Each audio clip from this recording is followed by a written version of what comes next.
आज की इस वीडियो का जो टॉपिक है वो होने वाला है कि आखिर ऐप डेवलपमेंट और वेब डेवलपमेंट में फ़र्क क्या है और इन दोनों में से कौन-सा स्टार्ट करना चाहिए और इन दोनों में से बेटर कौन है? तो स्ट्रेट फॉरवर्ड बात ये है कि यार इस बात का आंसर देना कि इन दोनों में से कौन-सा बेटर है, बहुत मुश्किल है बल्कि इम्पॉसिबल है, ठीक है? क्योंकि बहुत सारे फैक्टर्स मैटर करते हैं और आपका इंटरेस्ट भी मैटर करता है कि किसमें आपका इंटरेस्ट जल्दी डेवलप होता है।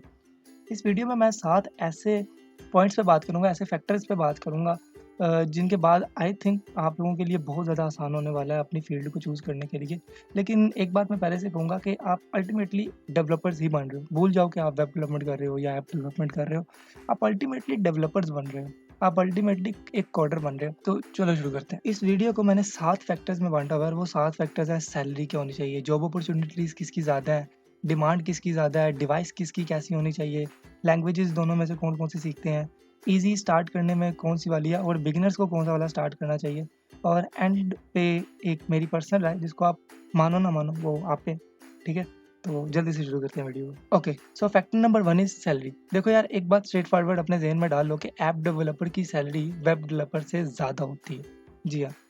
गूगल की एक रिसर्च के मुताबिक पाकिस्तान में एक वेब डेवलपर की average salary, average monthly income जो है उसकी 43,000 समथिंग बनती है, जबकि एक ऐप डेवलपर की अबाउट 70,000 प्लस बनती है। और हम दोनों को पता है, हम सबको पता है कि ये डेवलपर्स इससे बहुत ज़्यादा कमाते हैं फ्रीलांसिंग के through. Fact number 2 is job opportunity. इसको लेके बहुत ज़्यादा कन्फ्यूजन है मार्केट में क्योंकि एक सॉफ्टवेयर हाउस है जिसके अंदर 10 लोग काम कर रहे हैं। 10 में से 8 जो हैं वो वेब डेवलपर्स हैं और 2 जो हैं वो ऐप डेवलपर्स हैं। अब ऐसा क्यों?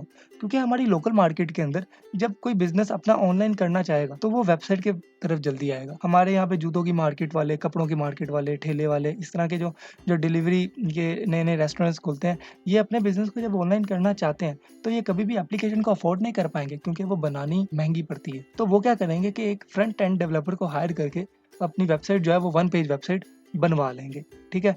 अब यहाँ पे ये नहीं कह सकते हो कि वेब डेवलपर की जो माँग है, जो जॉब अपॉर्च्युनिटी है वो ज़्यादा है। क्योंकि अगर ऐप डेवलपर मार्केट में कम है, तो भाई ऐप डेवलपर्स की माँग ज़्यादा है। पाकिस्तान में ऐसे लोग भी बहुत सारे हैं जो ऑलरेडी बिज़नेस ग्रो कर चुके हैं और ग्रो करने के बाद वो अपनी जो सिस्टम है उस सबको ऑनलाइन एप्लीकेशंस पे भी ट्रांसफ़र करते हैं। तो उसके लिए काम तो कम है, लेकिन बंदे उससे भी ज़्यादा कम है, तो बंदे चाहिए। थर्ड थिंग इज़ डिमांड किसकी ज़्यादा है?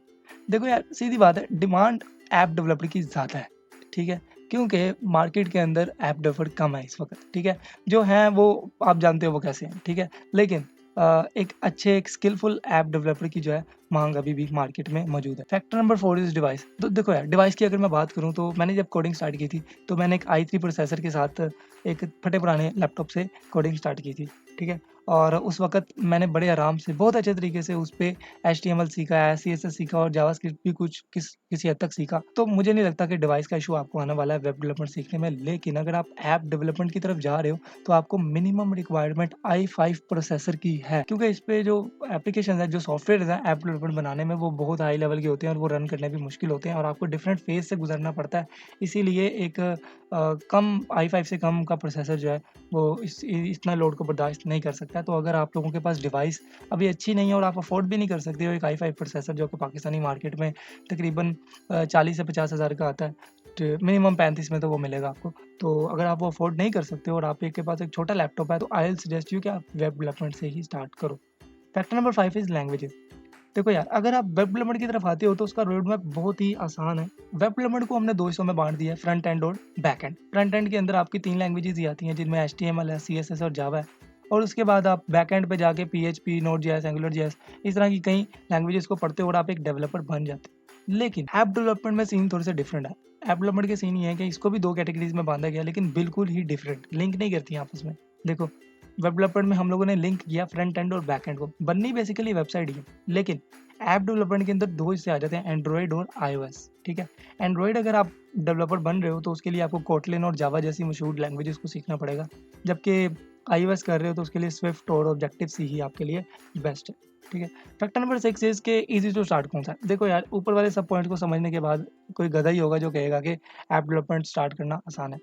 सिंपल सी बात है, आपको डिवाइस अच्छी नहीं चाहिए, लैंग्वेजेस का रोड मैप ईज़ी है, जॉब अपॉर्च्युनिटी जो है वो किसी हद तक वेब डेवलपर्स की ज़्यादा है, तो इसीलिए वेब डेवलपमेंट करनी आसान है। एचटीएमएल से स्टार्ट करो, वो आपको इंस्टेंट रिज़ल्ट देगी, आप कुछ ही टैग्स लगा के अपनी वेबसाइट को खड़ा कर दोगे और फिर आप अपने क्लोन्स बनाना शुरू करो जो वेबसाइट आप यूज़ करते हो।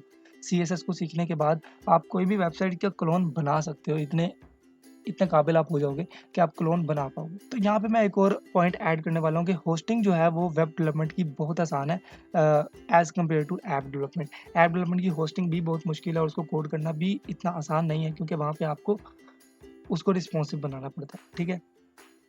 फैक्ट नंबर 7, इसके बिगिनर्स को क्या शुरू करनी चाहिए? तो बिगिनर्स के लिए वही बेस्ट है ना, जिसकी जॉब अपॉर्च्युनिटी ज़्यादा है, जिसके लिए डिवाइस इतनी ज़्यादा अच्छी नहीं चाहिए, जिसकी लैंग्वेजेस का रोड मैप आसान है और जो ईज़ी टू स्टार्ट है। येस, मैं वेब डेवलपमेंट की बात कर रहा हूँ। आप अगर बिगिनर हो तो स्टार्ट विद द वेब। और लास्ट में बारी आती है भाई के अपने सजेशन की। तो यार मैं पहली बात दोबारा दोहराऊँगा कि ultimately you are doing development, so both are best, but go with the interest, ठीक है?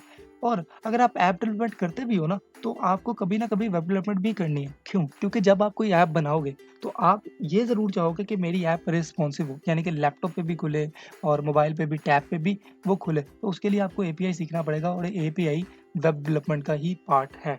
इसका ये मतलब नहीं है कि वेब डेवलपमेंट में आप ऐप डेवलपमेंट नहीं पढ़ोगे। देखो, अगर आप वेब डेवलपर बन रहे हो, तो मैं ये मानता हूँ कि एप्लीकेशंस का जो सीन है आपसे थोड़ा बहुत दूर है। लेकिन अगर आपको ऐप डेवलपमेंट सीखी है और आपका एक ऐप डेवलपमेंट का प्रोजेक्ट भी आपकी सीवी और आपके पोर्टफोलियो को 4 चाँद लगा सकता है। जब आप जॉब के लिए जाते हो तो सॉफ्टवेयर हाउस हमेशा उस बंदे को प्रेफ़र करते हैं जिसको वो ऑलरेडी आता हो, जो वो सिखाने वाले हैं, जो वो काम करवाने वाले हैं, ठीक है? तो अगर आपको दोनों आती होंगी तो बिलीव मी, आपको किसी भी अच्छे सॉफ्टवेयर हाउस में जाने से कोई भी नहीं रोक सकता। तो अगर आप एक बिगिनर हो तो मैंने इस चैनल पे एक प्लेलिस्ट शुरू की हुई है जिसका नाम है इंट्रोडक्शन टू वेब डेवलपमेंट। हम स्क्रैच से वेबसाइट्स को बनाना सीख रहे हैं आहिस्ता-आहिस्ता। तो मेरे उस मिशन के साथ जुड़ जाओ और मैं वादा करता हूँ आपको 1 डेढ़ माह में एक अच्छा डेवलपर बना दूँगा, ठीक है? तो अगर आप और भी किसी चीज़ का कंपैरिज़न चाहते हो तो भी कमेंट बॉक्स जो है वो 24 आवर्स आपके लिए खुला हुआ है। और इतना कमेंट कर ही रहे हो तो ऊपर एक लाल कलर का बटन है, उसको हाथ लगाओ, वो व्हाइट हो जाता है। अल्लाह हाफ़िज़।